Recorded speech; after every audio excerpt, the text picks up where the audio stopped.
So let's move on with some new cards that have been announced. I personally do not know where these even release. It says over here on the YG org site, it says AC04. I don't know what that means.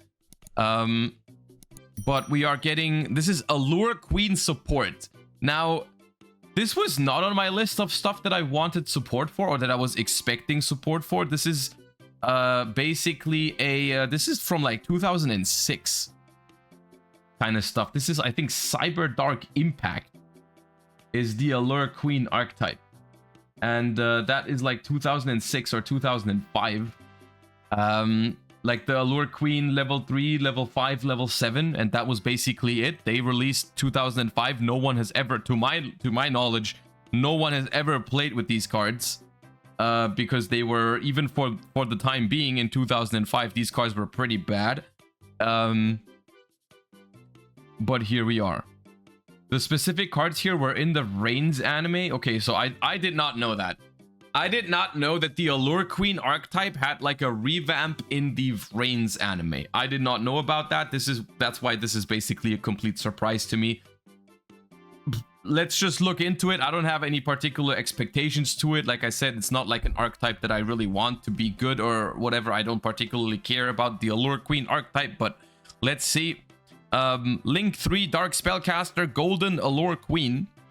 2500 attack. Link 3, it needs 3 spellcasters. That is potentially rough, even though Charmers can facilitate it. If this card is link summoned, you can special summon an Allure Queen monster from your deck or graveyard, and if you do, this card gains 1500 attack until the end of the next turn. So it goes up to 4k and summons an Allure Queen monster from deck or graveyard. The problem with that is that I see at the bottom here that we are already continuing with spell cards, and normally they go by order of monster spell trap in these reveals, which means that they didn't print a new main deck Allure Queen monster, which means that if you're using this card, you have to use the old Allure Queen monsters in your deck, which I think you would not want to do that, but okay. You can activate the effects that equip a monster to themselves of monsters with Allure Queen in their original names as quick effects.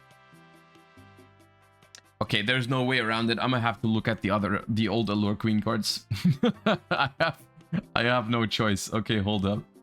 Allure Queen level 3.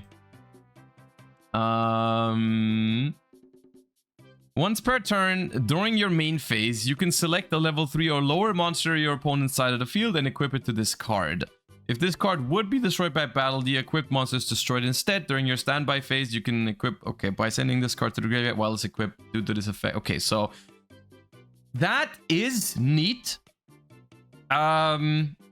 Or like, rather, like, obviously, that's like not a terrible effect, but also not a great effect because it's not a quick effect. And so that's kind of a neat way to make an old card better by just printing a card that says, hey, this effect that would be better if it was a quick effect is now treated as a quick effect.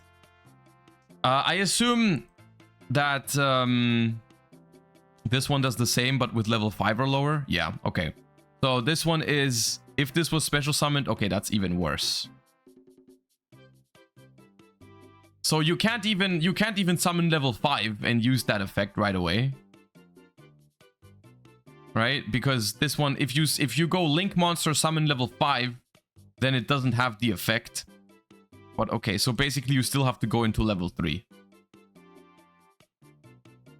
The thing is, this is all nice until you realize that you have to climb into a Link 3 monster with only spellcasters, that in order to get a quick effect, equip a level 3 or lower monster to it.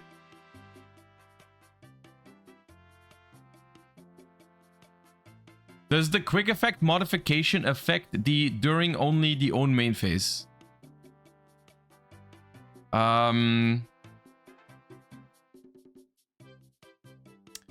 I'm not sure. Because this thing says once per turn during your main phase, you can select a level 3 amount. This might also be... this might also just be a matter of this is really, really old problem-solving card text. because I think this is just a weirdly worded old ignition effect, right? So technically, if you go by the words on the card, this should just make it a quick effect in your own main phase. But I think it's more likely that they're just gonna reprint Allure Queen and put the new PSCT on it.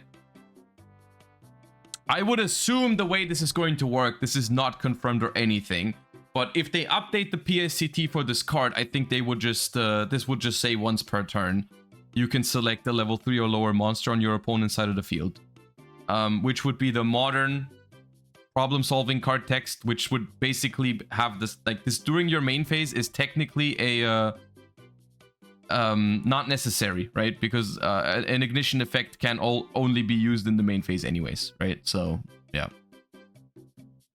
But long story short, even if this works in the most favorable way possible for Allure Queens, this is still not good, right? I'm not gonna go all the way into a Link 3 to summon a monster from my deck that can equip a level 3 or lower monster on my opponent's turn as a disruption. That's not good for a Link 3.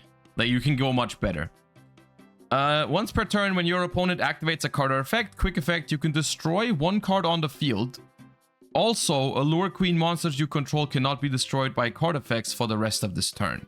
Okay, so this, for what it's worth, this is not a terrible card. It's just the problem is it's not good enough to make Allure Queens playable. Does it limit you to the level 3 version? What do you mean? Like,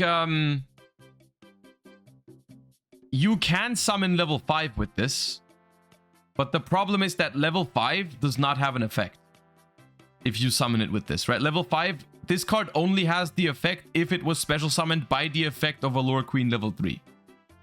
So, you can summon level 5, but you can't use the effect.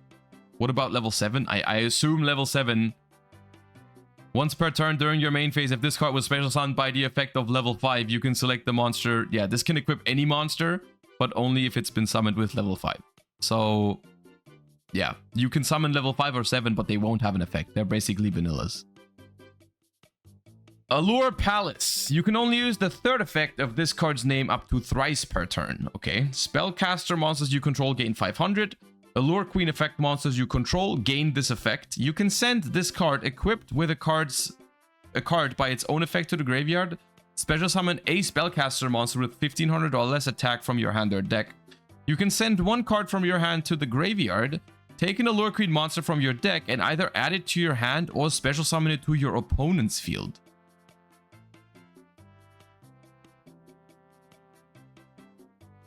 Okay. So, this is somewhat interesting. So basically, you can, if you manage to summon an Allure Queen and equip it with a card from your opponent, you can basically turn them into Lone Fire Blossoms for spellcasters. That seems like a lot of work, I'm gonna be honest with you. Does this become a quick effect too? No, this does not become a quick effect because this says only the effects that equip a monster become quick effects. So no, this is not a quick effect if you have the Link monster. That's a lot of work to Lone Fire Blossom a spellcaster. I'm gonna be honest with you. It is generic. It is not limited to Allure Queens, but it's a lot of work to grab a Lone Fire Blossom. That's what I'm saying. Allure Dance. Continuous spell card. You can only activate one card with this card's name per turn. You can only use the third effect of this card's name once per turn. When this card resolves, you can add an Allure Queen monster or an Allure Palace from your deck to your hand. Okay, I mean, that's good. Each Allure Queen monster you control gains attack equal to the attack of the monsters equipped to it by its own effect. You can send one other spell and trap you control to the graveyard. Special summon as many Allure Queen monsters with different names as possible from your graveyard. Okay. That's a good card.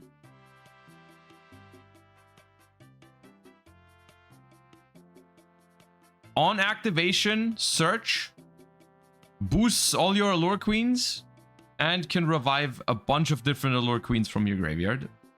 Now, overall, let me... this is it, basically. Let me get this straight. I don't think that this is going to be a good deck.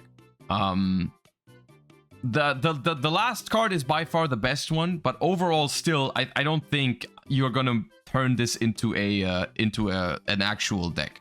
Maybe there's a world where you can maybe splash this in another spellcaster type deck where you really want to tutor a specific spellcaster from the deck by using these cards.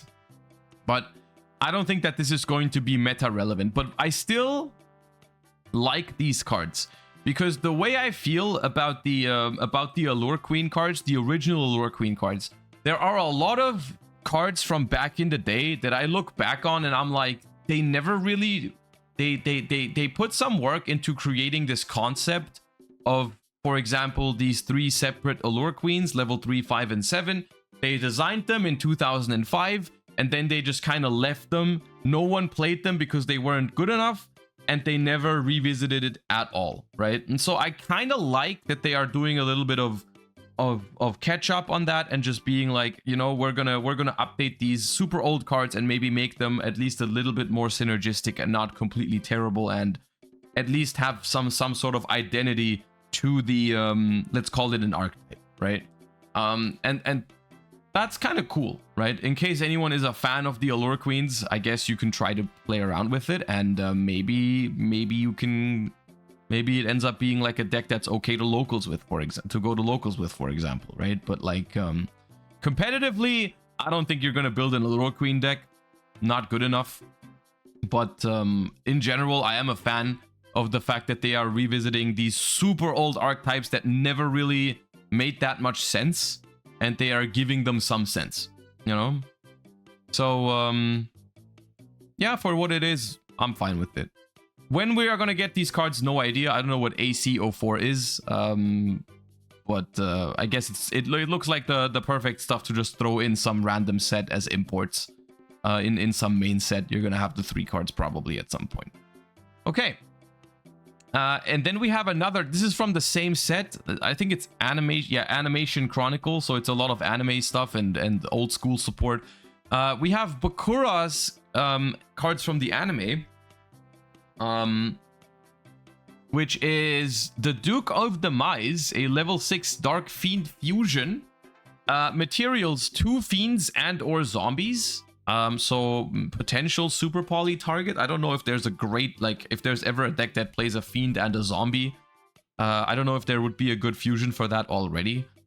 Once per turn, during your standby phase, pay 500 life points or destroy this card. You can only use the second and third effect once per turn each. Cannot be destroyed by battle. During your main phase, you can activate this effect. Immediately after this resolves, normal summon a monster. You can banish this card from your graveyard, then target a level 4 or higher fiend or zombie in your grave, add it to your hand. Yeah, this is a solid super poly target in case any deck ever has fiends and or zombies. You can get a second normal summon, which can be valuable. You can banish it from the graveyard to add level 4 or higher fiends or zombies back from the graveyard to the hand. This is a solid card. I don't think any deck is ever gonna actually fusion summon this card with a polymerization. It's not good enough for that. But for super poly purposes, maybe even Dogmatica punishment purposes, right? I could see this card being okay. Zombie World. I mean, the thing is that, like, if I think this card is specifically good when there is a fiend and a zombie in play. But because if there's 2 zombies or 2 fiends, we already have Garura for that, right? So, and most of the time, Garura is probably going to be better and good enough than this one, right? Because if there's 2 fiends, just make Garura. If there's 2 zombies, just make Garura. But if there's a fiend and a zombie, then you can't make Garura. Then this would actually be important, right? Not attribute 2. I mean, technically, you're right. Technically, they need the same attribute, but especially with fiends and zombies, those kind of cards usually have the same. They're usually darks, right? Like it's gonna be very rare that 2 fiends are on the field at the moment and they're not dark, right? I guess against Unchained, sometimes that could happen with like the Wave King Caesar. There's examples, yes, there's examples, but this one is solid. This one is a solid card for Super Poly, and maybe has some other niche usages because the graveyard effect is also okay. Spirit Illusion, equip spell. Equip only to a level 5 or higher fiend or zombie. You can only use the first effect once per turn. You can activate one of these effects. Fusion summon a fusion from your extra deck using monsters from your hand or field as material. Or special summon a doppelganger token with the same type, attribute, and attack as the equipped monster. When an attack is declared involving the equipped monster and an opponent's monster, you can make that opponent's monster lose attack equal to the equipped monsters. Okay, this card is not good. Fiendsmith Link 2 can fuse into any fiend by shuffling materials from the graveyard. Wait, really? The equip spell is not good. Wait, the Fiendsmith? Isn't that insane then?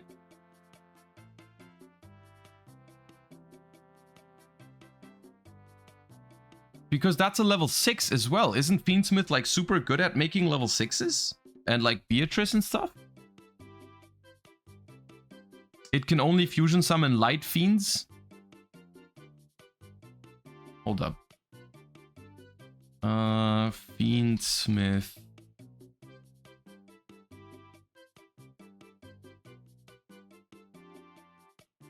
It's not light fiend? Okay, someone is chatting and I'm gonna find out who. 2 monsters including a light fiend. During your main phase, you can fusion summon a fiend fusion monster. Yeah, no, it's not I don't know. I find it astonishing how you just put that in the chat as if it was a fact when it's like, no, never mind. I'll probably never understand. Okay. Oh, okay. No, that's good then. Right? That's pretty good to just get a free level 6 body with the Link too. So far, I think Fiendsmith really only plays the Link 1 at the moment in the OCG because Fiendsmith is only being played as like an engine in other decks. But that's pretty good. Dark World Fusion can also make it. Yeah, the fact that it's a fiend gives it a lot of synergies, I guess. This one might actually see meta play. And then we have Spirit Shield. Continuous Trap. Once per battle, when an opponent's monster declares an attack. Okay, irrelevant. Once per turn, when your opponent activates a card or effect that would destroy a card. Okay, once per turn during... Okay, this card's bad. Yeah, these two are literal anime cards and are as bad as you would expect from anime cards, and the fusion is randomly really good, I feel like. I'm so ready for a Beatrice ban. It's kind of unfortunate because Beatrice is kind of a cool card, and it's like BA should probably have Beatrice. But then again, Beatrice is being used in other decks way more than it is in BA at the moment, so... Beatrice is one of the cards that is generic enough and powerful enough that I could see that as well at some point. Yeah, I could. No way? Dude, you say no way when Lavalval Chain... Lavalval Chain is literally worse Beatrice, and it has been banned for like 10 years. There's a lot of things you can say when someone says Beatrice could be banned at some point, but no way is not amongst the list of reasonable things to say.